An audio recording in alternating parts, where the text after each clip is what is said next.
Good morning, ladies and gentlemen. Bonjour. Before we get started, I'll just have our speakers come out to their seats and then we'll do a quick intro.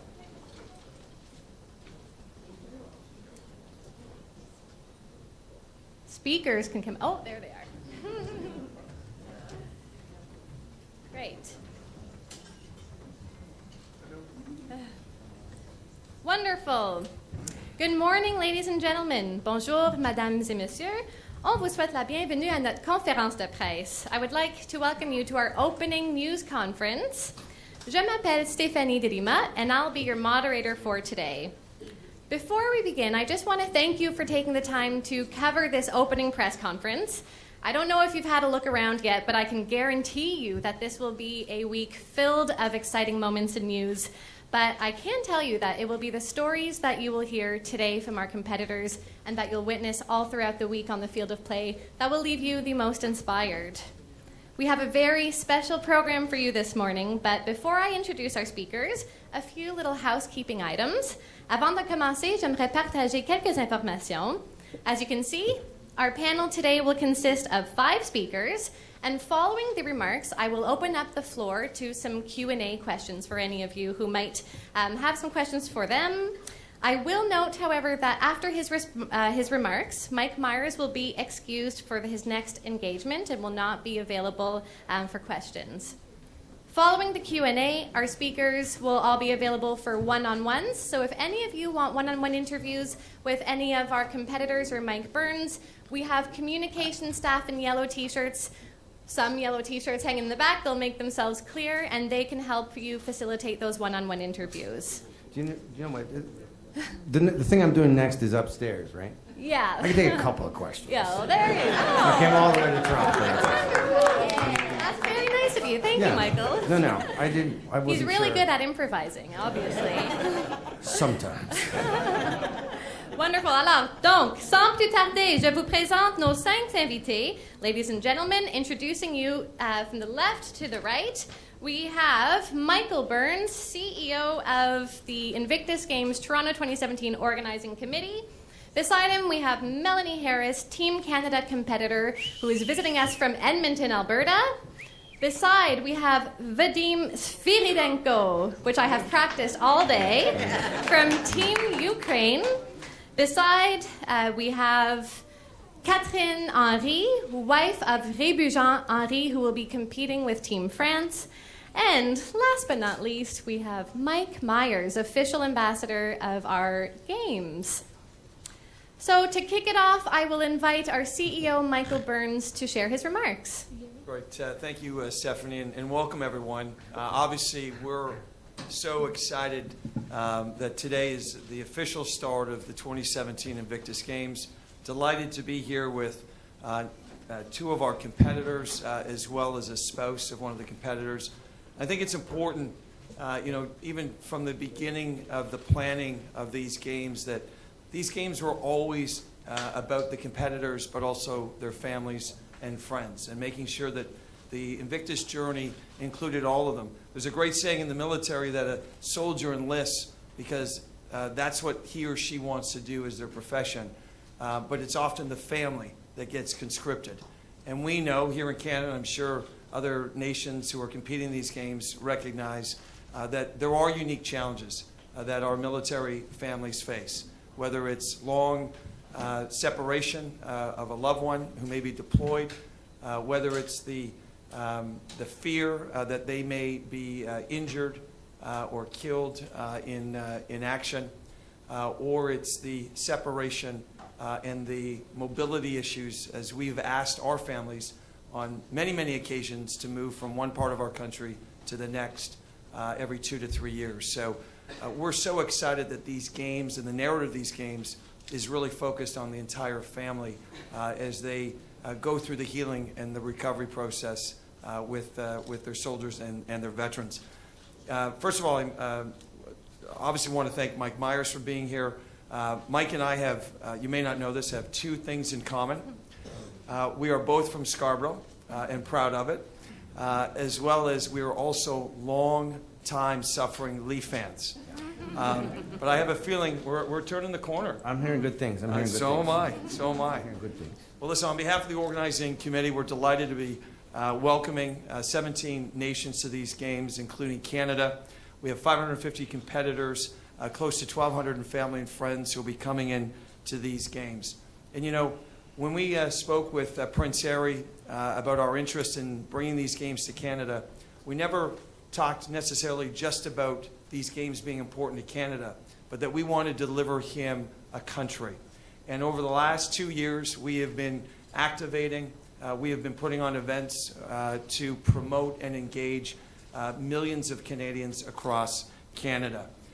We're now in 10,000 schools with curriculum for teachers to show their students what these games are all about, the impact that they're making, but also take it as an opportunity in our sesquicentennial year, the 150th year since Confederation, to talk about what our modern day contributions have been by our forces, as well as what the country has been doing since the Boer War through the Great Wars, Korea and Iraq won.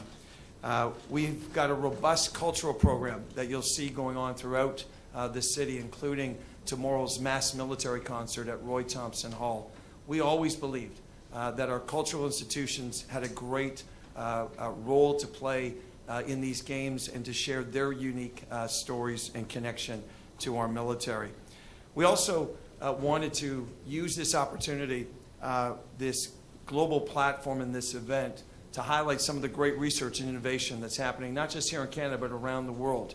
And starting on Monday, we'll be welcoming close to 1,000 academics, researchers, clinicians, the very men and women who today are spending the primary amount of their work on the mental and the physical health of our military veterans and their families. And we're also excited that we will be releasing the first ever research study on the findings of, or the preliminary findings of the impact that these games are having on the men and women who are competing in these games, as well as the families. And this is a study that started last year, following a number of competitors through Orlando and through our games, with the view that that research will continue into the next games, which Sydney will be hosting next year.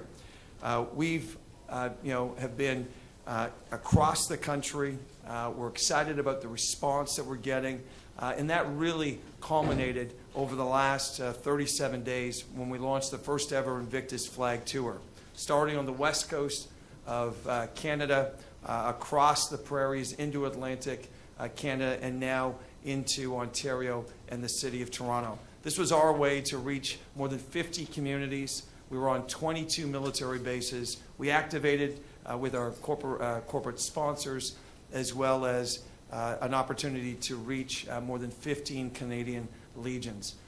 What an amazing opportunity to take the spirit of these games, what these games are all about, outside of the city that's hosting it and to every corner of the country. You know, we are ready to host these games. We have an outstanding team that has dedicated more than 2 years to putting on an outstanding performance, but we're also augmented by an incredible workforce of over 1,800 volunteers. These are men and women who have brought their ideas, their passion, their energy to these games. They don't ask for anything other than the opportunity to thank the competitors and our military families for everything that they have done for us. And so we can't do this without them, and we're so happy to have the type of volunteers that aren't just bringing volunteer experience, but bringing their own skills and backgrounds to shape and deliver these games. We are obviously very keen to be able to leverage a lot of the incredible venues that we have in this city. As many of you will know, we hosted the Pan Am Parapam Games just over 2 years ago. We'll be leveraging most, if not all, of that infrastructure that was built for those games. We'll be out in Scarborough at the Aquatic Center for swimming. Tomorrow we'll be up at York University at their brand new stadium for athletics. The old Maple Leaf Gardens, the Matinee Center at Ryerson University will be a massive hub of activity, but we're also using a lot of the natural assets that the city has. We'll be, as you probably have seen, we've drained the reflective pool at Nathan Phillips Square to host wheelchair tennis. We'll be out at St. George's for golf. We're going to be hosting archery at Fort York. And we're going to be in the Distillery District for the Jaguar Land Rover Driving Challenge. And finally, we'll be using Hyde Park for cycling.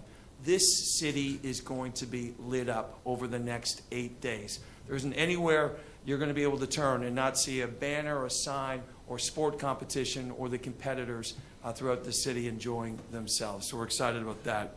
So where are we as we go into the games? As I mentioned, more than 300 events, a national flag tour. We have now over 100 corporate partners, community partners, as well as donors who are helping to support these games, all three levels of government. We've got more than 200,000 followers who are watching these games, and that number continues to grow as we get ready to have our opening ceremonies tonight. And we are, all of that is, obviously very positive. But I think probably the biggest leading indicator of how successful these games are going to be is that we are going to have a sellout tonight for the opening ceremonies. We are going to have a sellout for the closing ceremonies. And we're this close to selling out all of the sport competition across the city. So for those who are watching and hearing, get your tickets now because they may not be available for that much longer. At the end of the day, we joined these games because we believed in the cause. And that is an opportunity to recognize the service and the sacrifice of our military veterans and their families, not just here in Canada, but around the world. And what an honor it is over the last 2 years to be a part of this amazing team and all of these volunteers and our partners to be able to deliver this extraordinary experience here in Toronto. I can assure you this, over the next 8 days, you are and will be moved. You will be inspired. You will be entertained. You will see things on the playing field that you have never, ever seen before. These games aren't about the finish line. These games are all about making it to the starting line. And for those that have arrived here in Toronto over the last few days, that in and of itself is a major accomplishment. The men and women who will be competing in these games, if you talk to any one of them, they'll tell you that they have been injured as a result of their service. Any one of them had been tested many, many times by fate throughout their careers. And yet they remain undefeated, undiminished, proudly and distinctly unconquered. This is going to be a special week for our nation and for those nations from around the world who are here to compete. We are so thrilled and honored to be hosting these games for our military families and yours as well. Thank you. Thank you. That was our CEO, Michael Burns. Prochaine, nous avons Mélanie Harris, concurrente de l'équipe Canada. Melanie? Good morning, everyone. Bienvenue à tout le monde. My name is Melanie Harris, and I'm on Team Canada, and I'm participating in compound bow archery and sitting volleyball. The motto of the Invictus Games is I am. I'm many things to many people. I'm a mother to my son Cooper. I'm a daughter and a sister to my family. I am a veteran of the Canadian Armed Forces. I have 20 years of service. I'm retired. I have 4 operational tours under my belt. And I have post-traumatic stress disorder. And I am not sorry. I wanted to share with you a bit about my journey to the Invictus Games and the amazing experience that we're about to go on right here. In 2008, I was deployed to the Role 3 multinational medical unit in Kandahar, Afghanistan. As a supply tech by trade, I get to hand out the bullets and the beans to everybody and support them. But along with that came a secondary duty of being a stretcher bearer. As a stretcher bearer, I was honored to carry in the wounded, the ill, the injured, and unfortunately, the war dead into the Rule 3 multinational medical unit.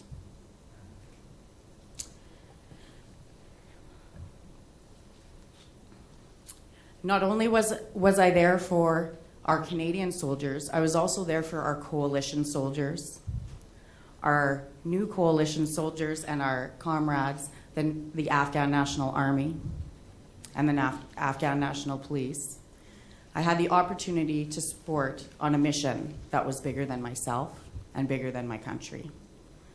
I am very proud of that service that I had. Upon returning to Canada, after losing friends that I had at my dinner table, friends that I ate with nights before in Kandahar, friends that I sent care packages to, and people that I thought were my family, my brothers and sisters in arms, I didn't know what to do with myself. So I did the best thing that any soldier could do, was I signed up for another tour to go back. I knew that the purpose of being a soldier was bigger than myself. I needed to be there for my comrades.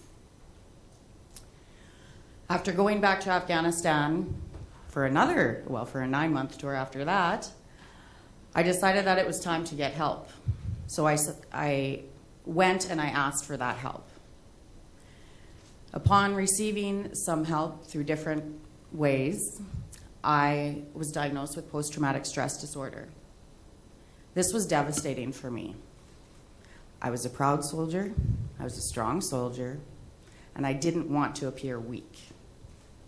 And I wasn't in combat.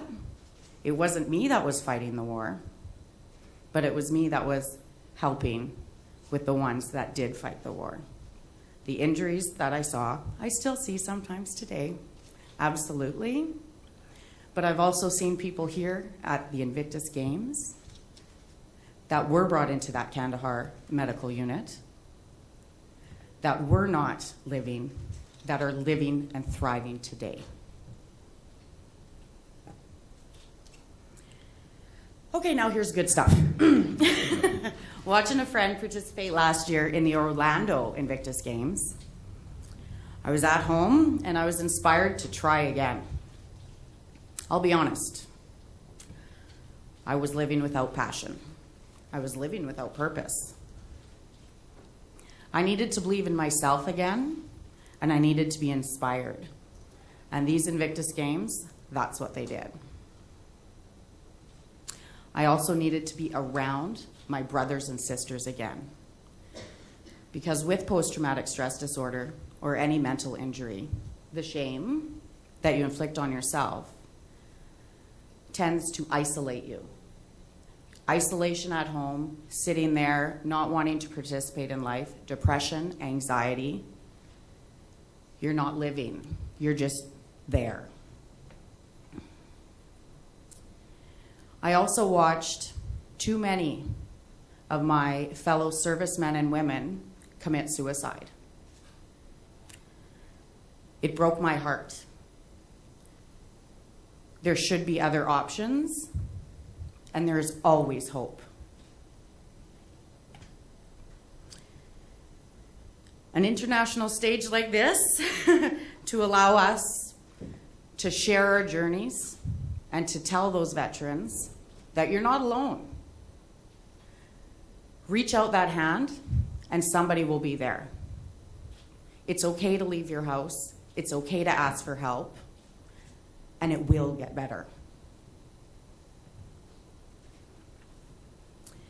Having the games here in Canada helps for Canadians who supported us in our missions overseas, in our grief back here in Canada by creating a highway of heroes and allowing for our soldiers to be honored on their way home. It gives us the opportunity for them to support us in our recovery as well. I am grateful for this opportunity. A sense of pride for all Canadians. We're on home turf. We are welcoming everyone into our country, and we're going to put on an amazing show. I wanted to let everyone know that whether you're injured mentally or physically, you can participate in an activity. The world of adaptive sports is out there. If you can't stand for whatever reason, sit on your butt in sitting volleyball or in a wheelchair. This is your journey, and you can do it. And we're here with you. I wanted to say, in closing, a positive attitude gives positive outcome. You need that positive mindset to move forward, and it'll launch you forward. I'm participating in archery, which is a very mental sport. And that's one of the reasons why I chose it, was so that I could have something to focus on. And really, if you look at an archer, they're pulling back before launching forward. And sometimes that's the way it is. And you know what? It may get harder, but it's going to launch you into success. So with that, my name is Melanie Harris, and I am Invictus.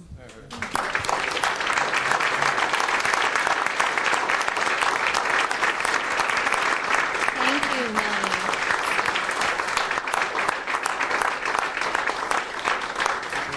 Thank you for sharing your story, Melanie. Next, we have Vadim Sviridenko, who joins us from Ukraine. Thank you.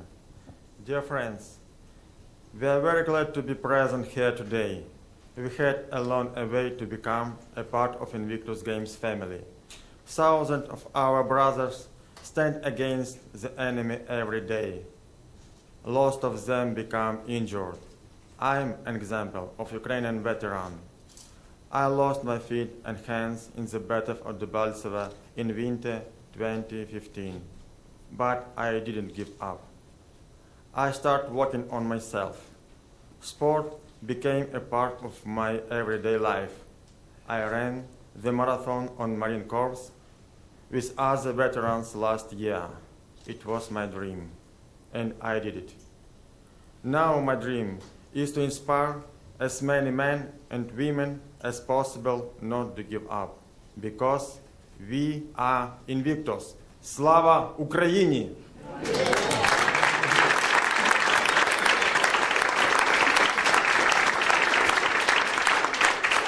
Thank you, Vadim. Merci. Prochaine, nous vous présentons Catherine Henry, l'épouse de Rébujean Henry de l'équipe de la France. Okay, thanks. So I think in Canada you speak French as well, so I'm going to switch in French. I think it's better for me. Donc, mon nom est Catherine Rébujean. Je suis l'épouse d'un vétéran des forces spéciales de l'armée française, et je suis ici avec l'équipe et la délégation France. Mon mari a été blessé en Afghanistan en septembre 2005. C'était sa deuxième mission là-bas. Et donc j'ai été, sa voiture a explosé sur une mine. Le conducteur est décédé et mon mari a été blessé à la jambe gauche. J'ai été avertie par les armées, c'est qui nous ont immédiatement pris en charge. Nous avons 3 enfants et à l'époque, l'aîné avait 10 ans, le deuxième avait 9 ans et la petite en avait 5. Ça a été une période très difficile pour la famille parce que nous habitons dans le sud de la France et l'hôpital était à Paris, donc c'était beaucoup de déplacements pour moi. Les enfants ne pouvaient pas monter à Paris voir leur papa et ça a été très compliqué. Il est resté à l'hôpital pendant 7 mois et ensuite il a intégré un centre de rééducation pas très loin de la maison, donc on a été chanceux. On a pu lui rendre visite plus souvent. Mon mari, comme beaucoup de soldats, est très sportif. Donc pour lui, ça a été une évidence de commencer très rapidement le sport. Il était skieur de haut niveau, mais quand on a un problème à la jambe, faire du ski est quelque chose de très compliqué. Surtout que son problème n'était pas reconnu dans le milieu handisport en France, donc il n'y avait pas de possibilité. Courir, c'était quelque chose de très difficile. Et après différents stages qu'il a pu faire avec des sportifs en France et aussi les Warriors aux États-Unis et différents rassemblements de blessés à travers le monde, il s'est découvert une passion pour le vélo. Donc ça a été quelque chose de très important pour lui. Ça permettait en fait que ses souffrances basculent vers quelque chose de beaucoup plus positif. Ça a été une période très très difficile parce qu'en fait la personne change complètement. On ne reconnaît plus son mari, c'est plus le même homme qui est en face de vous. Et donc vous devez être forte pour les enfants, forte pour votre mari qui en fait n'a plus sa place au milieu de la famille. Donc le sport a permis de nous reconcentrer très rapidement sur ça. Il pouvait s'accrocher de nouveau à quelque chose de très positif et ça nous a permis à tous de grandir à travers le sport. Nous avons été invités aux Invictus de Londres il y a 3 ans maintenant. Donc nous avons commencé avec cette compétition, j'étais toute seule.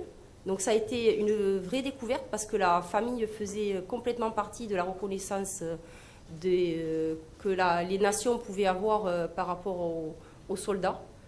C'est très difficile en tant que membre de la famille parce qu'on est toujours caché, mais on souffre également. Et on est une partie très active de tout ce qui se passe, mais ce qui se passe en off.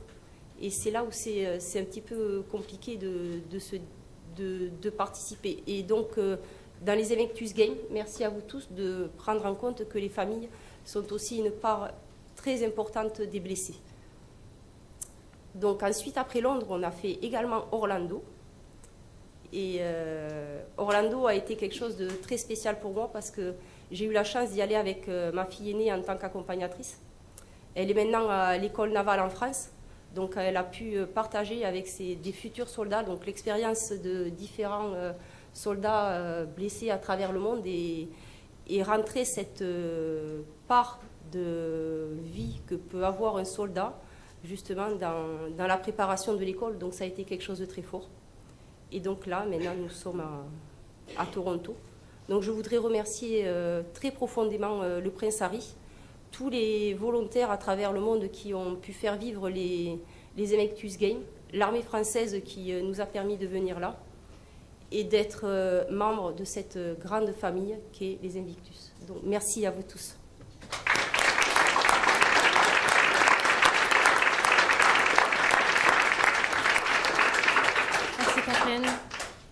Finally, without further ado, we will hear from Invictus Games Ambassador Mike Myers. I'm inspired by everything I've heard. This is a very personal thing. I don't really do many things. I have 3 kids under the age of 6, and I tend to stay at home and do a lot of. Put that down. Get away from that. Seriously. And this is a very moving, noble, worthy, fantastic endeavor that I'm very, very honored to be part of. J'ai pris français quand j'étais en école en Scarborough. Et maintenant, j'habite dans les États-Unis. Et puis, je dois prendre une cours pour les mots de prononciation. J'espère. Et puis, je le dis en anglais seulement. Excusez-moi. Okay. I'm very thrilled to be here in Toronto and proud to be an ambassador of this year's Invictus Games. I support the Invictus Games because they offer injured and ill servicemen the avenue for rehabilitation, personal achievement, and recovery through the power of sports. And this is going to be a tough part. Okay. Sorry. I come from a military family. My mother, who passed away in March here in Toronto, was in the Royal Air Force. She's one of those ladies that you see in World War II movies with a backraft stick moving the Royal Air Force units across the Perspex-covered map of England. And in those movies, the Air Marshal would say, "Jerry's over Norfolk, scramble Biggin Hill." And my mom would move the fighters towards the incoming Luftwaffe bandits. That's what my mom did. My father was in the Royal Engineers of the British Army and saw action during the second phase of Operation Market Garden. a lot of bridges being built and minefields being cleared. He often recited the unofficial motto of the Royal Engineers, which is, "We do the impossible immediately, miracles take a little longer." Mostly my father spoke, and my mother spoke of the unbreakable brotherhood of those who serve. He remembered the name of every single British soldier he served with, and for every name, a hilarious story. He joined the Royal Engineers at the age of 14. They raised him, and therefore, in many ways, the Royal Engineers raised me. The number one lesson, and this is a big one: those that serve our country deserve our utmost respect. And all the competitors, oh man, I'm sorry. All the competitors in the Invictus Games have my deepest respect, admiration, and gratitude. And from the bottom of my heart, I do thank you. Thank you very much. What I do for a living is very silly, and without brave people who keep us safe, I wouldn't be able to do what I do. But on top of it, just all of us who are here in this world, we're very, very grateful. From the bottom of my heart, thank you.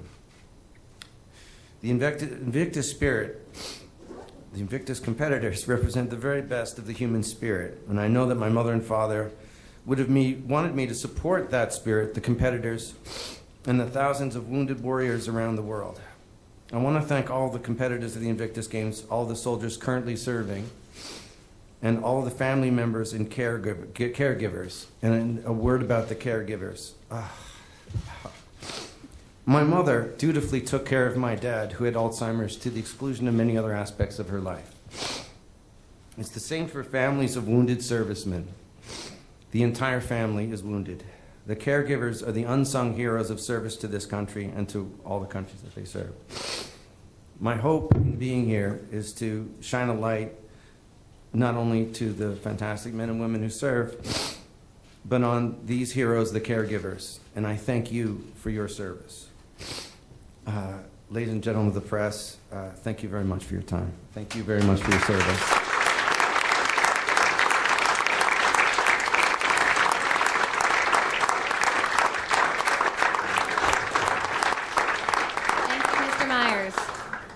Ladies and gentlemen, this concludes our remarks for this morning. Ceci conclut notre conférence de presse. We will now move to our Q&A portion of the morning, and this is where I say we excuse Mike Myers, but I'm going to... I'll take a couple questions. Okay, you we'll know, take I'm a upstairs, couple of quick questions, and then we must sorry, excuse everybody. him. So if I can have some microphones in the back, what I'll do is if you have any questions, please raise your hand, and we will send a microphone your way. Great. Yes.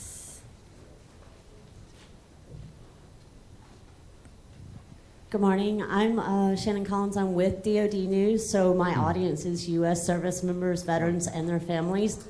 Is there a message that you would like to give to our audience who are watching this week about Invictus Games and how important it is to our service members? I would say thank you very much. I'm just here to say thank you. And, we're all very proud of you. And we are just so grateful for your service. And that's all I would say. Thank you, sir. Thank you. Thank you. There's a question just to your right. This gentleman here.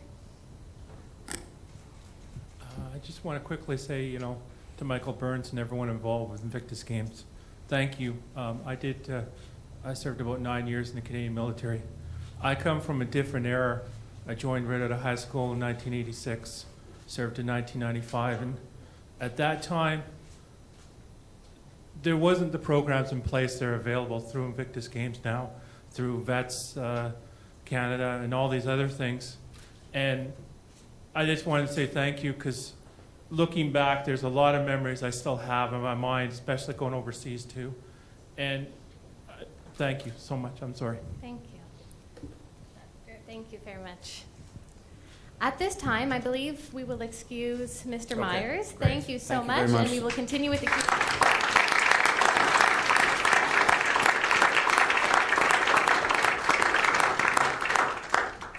Okay, are there any questions in the back here?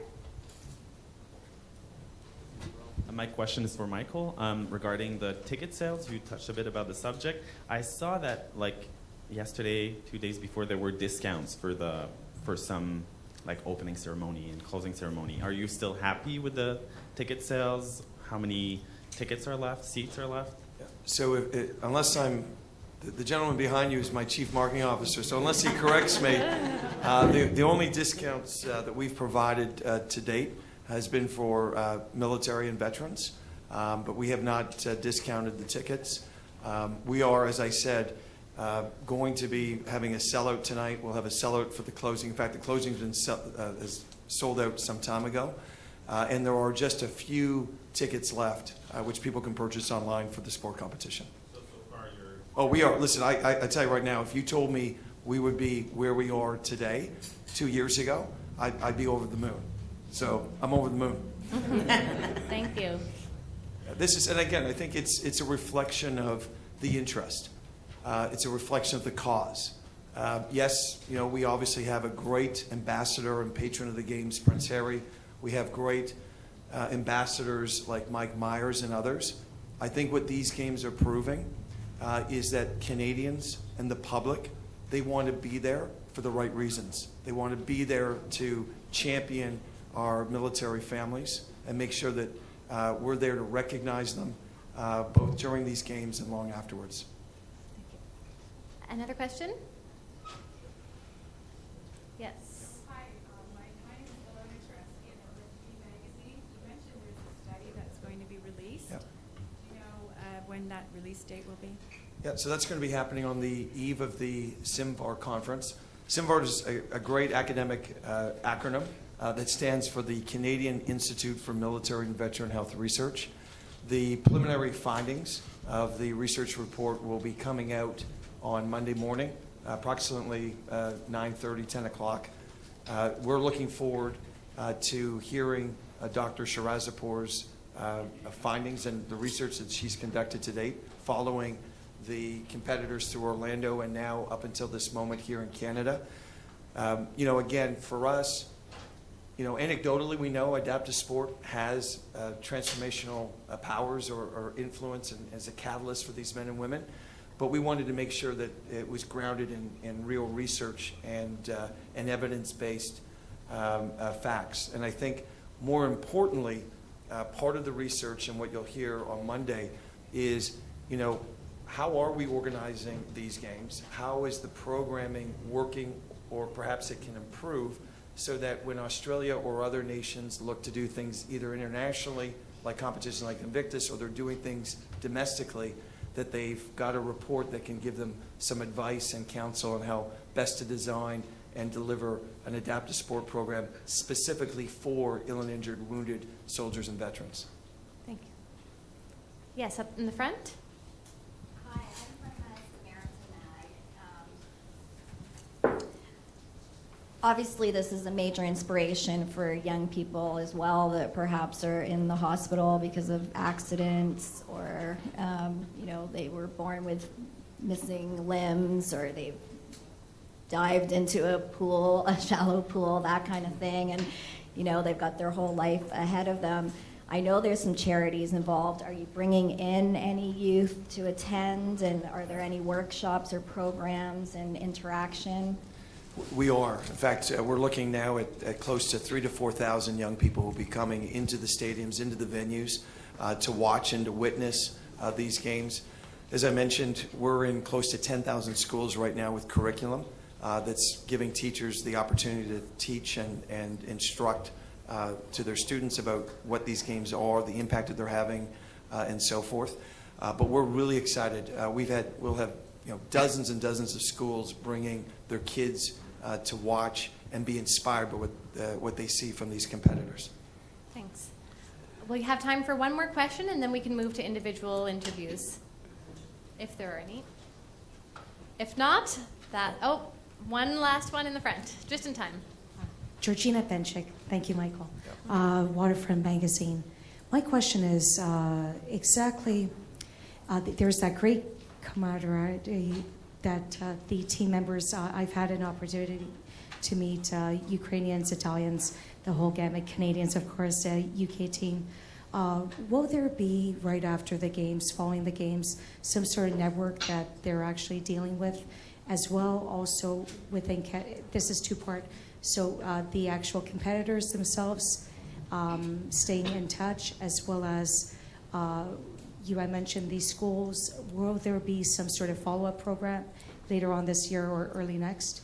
Yeah, great question. You know, one of the key learnings coming off of the Orlando games was that for the vast majority of the competitors, they had an incredible experience, and it carried on in their day-to-day lives. For some, being out of the spotlight, being back in small-town Canada or elsewhere where they weren't around the teammates, their coaches, and their staff, that had actually not the kind of impact that we would have liked. And so for a lot of them, they actually went through with some downtime. Recognizing that early on, what we've done is we've created an Invictus Games Canada alumni program. And we want to make sure that anyone who's coming off of these games in Toronto has an opportunity not only to stay connected, but engaged. And what we've also said to those that competed for Canada in London and the US who weren't selected to be a part of this team, again, that can be a letdown and a trigger for a number of things. We said, look, why don't you come to Toronto? We're not going to, you're still part of the team. You don't have to take your uniform off. It's just your role is going to change. So instead of being on the playing field, you can be a mentor or you can be a cheerleader for the team. In fact, we've got a full day session that's going to be taking place later this week where alumni from previous Invictus Team Canada teams are going to be assembling. And with support through these games, they're going to decide how they want to organize themselves, how often they want to get together, the frequency of their interactions, but also prepare those that are coming off of these games to be ready for life after the game. So that's just one example of the types of programs that these games have spawned that are going to be there to ensure that whether it's Melanie, Vladeep, or anybody else can still continue to be a part of them. Thank you. I'd like to speak on that from a player perspective here. One of the things throughout our training, we did focus on a lot of the psychological side of it, and we did have some mentors in that was their purpose with the training, because it's twofold, right? So it's not just physical, it's mental. So with that mentorship, they had these experiences last year in Orlando, and they came back and they knew what it was like. So trying to prepare us for that, and our goals for October 1st. You know, what are you going to do after that? You know, some people, including myself, are encouraging other people to apply for next year, right? And offered our services to help them train so that we can, get the ball rolling. And then my experience, well, soldiers love to give, right? So we'll carry on that way, is helping with them for next year. But yeah, for the mentorship and the Soldier On program, that was a big thing, was making sure that lessons learned, that's not going to happen again, right? Because we want people to move forward instead of going back, right? So because life happens on October 1st. This is a great experience, but after that, we want you to continue on. What are you doing for sports afterwards, right? And these adaptive sports are out there. I'm checking out, I want to play some wheelchair basketball and rugby. I'm not playing it in the games, but guess what? I got a club back home, right? So do what you can do. Thank you. Excellent. Okay, ladies and gentlemen, we are going to bring this to a close now. I'm going to ask our communication staff to stand up front here, and if any of you want one-on-one interviews with our competitors or Mike, we can help facilitate that. Thank you for your attention, and enjoy the week of the games. Thanks, everyone.